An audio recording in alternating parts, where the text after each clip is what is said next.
Welcome to Digital Book Chats with Mr. Brisk. We're going to be talking about a novel that caused unprecedented riots in bookstores all around the world, and crazy adults dressing up like wizards and waving wands and stuff. And well, the novel we're going to be chatting about is Harry Potter and the Sorcerer's Stone by Dr. J.K. Rowling. It's a fantasy novel. It's the first of the series that she created, and it's about this main character. You could call him the protagonist. His name's Harry Potter, and he's got these glasses, and he's got these black hair, and he's Caucasian, and he's got a scar that he got when he was a baby. And well, he's got a pretty rough home life. He lives with his aunt and uncle and his fat cousin Dudley, who pick on him all the time, and he lives in this tiny little cupboard under the stairs. I mean, seriously, somebody should call social services. Hey, Belle, you got the number for social services? No, he doesn't got the number to social services, but that's okay. I'm not gonna look it up.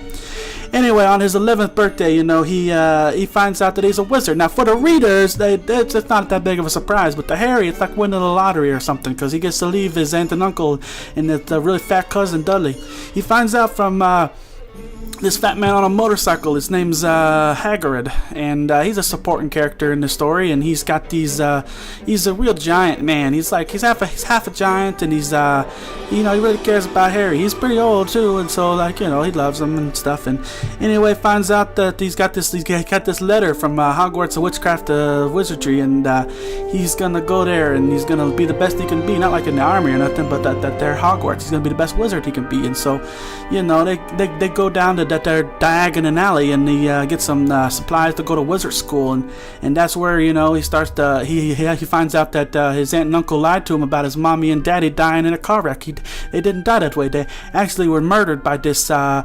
I can't really say his name. His name's well, you're not supposed to say it. It's he who must not be named. Voldemort! Oh God, Belle!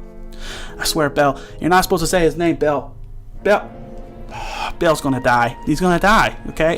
No. All right. I'm taking that back. But so he finds out that there's an evil Voldemort character in the story, and he's the antagonist of the story, and he's got these kind of this big looming character, and it's evil and stuff, but he tried to kill Harry, and that's how I got the scar, because there's this major theme of the story called love, and when his that's the reason why Harry lived, is because his mother sacrificed for him, Lily, his mother. She died because she loved him, and big deal in the story. And so Harry meets he's on his way to Hogwarts, and he meets this dopey kid. He's a red-headed ginger named Ronald Weasley. They become fast friends. Ronald Weasley, he's same age, 11, and he just cares about Harry. He just wants to be, he just wants to be his best friend, because he's real popular in the universe of wizardries and stuff. And so they become fast friends. And anyway, while they're on the train, they meet this girl named Hermione Granger, and she's another main character. And they become real good friends with her, because she's kind of mousy and same age, 11, and she's real smart and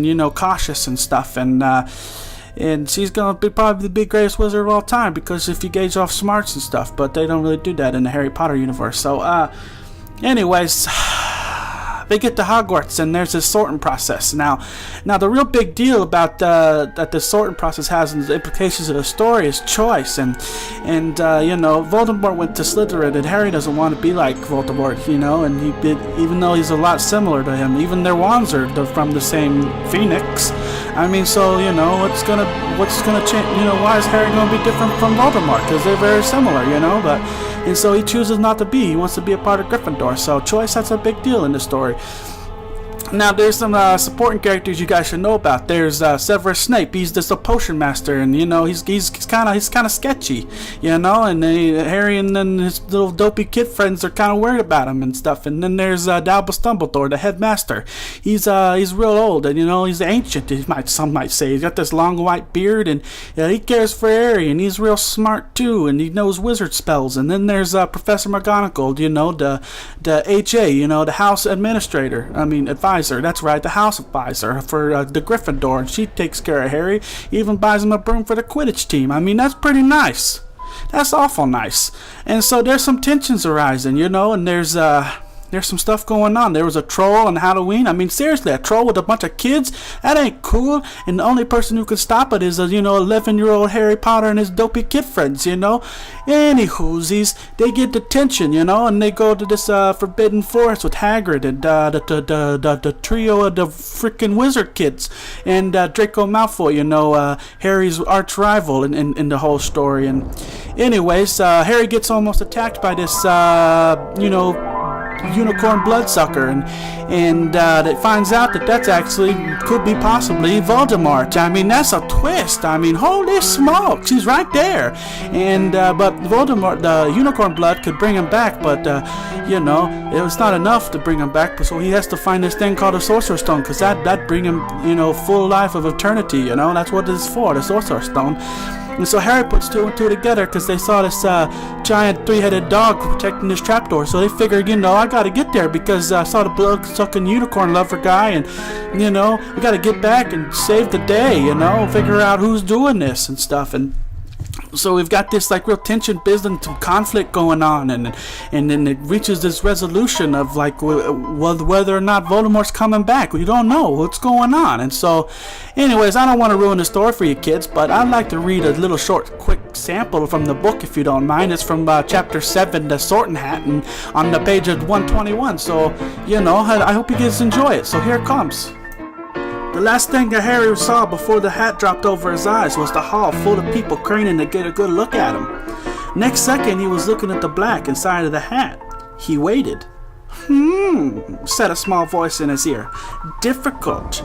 Very difficult. Plenty of courage, I see. Not a bad mind either. There's talent. Oh my goodness, yes. And a nice thirst to prove yourself. Now that's interesting. So where shall I put you? Harry gripped the edges of the stool and thought, not Slytherin, not Slytherin. Not Slytherin, eh? Said the small voice. Are you sure? You could be great, It's all here in your head, and Slytherin will help you on your way to greatness. No doubt about that. No? Well, if you're sure, better be. Gryffindor! Anyways, kids, I sure hope you guys like that snippet of the book, and I hope you check it out. It's a real great story, and about, love and choice and friendship and all kinds of great stuff in there. So, take a good read at it. Anywhoosies, thanks for stopping by Digital Book Chats with Mr. Brisk. See you later.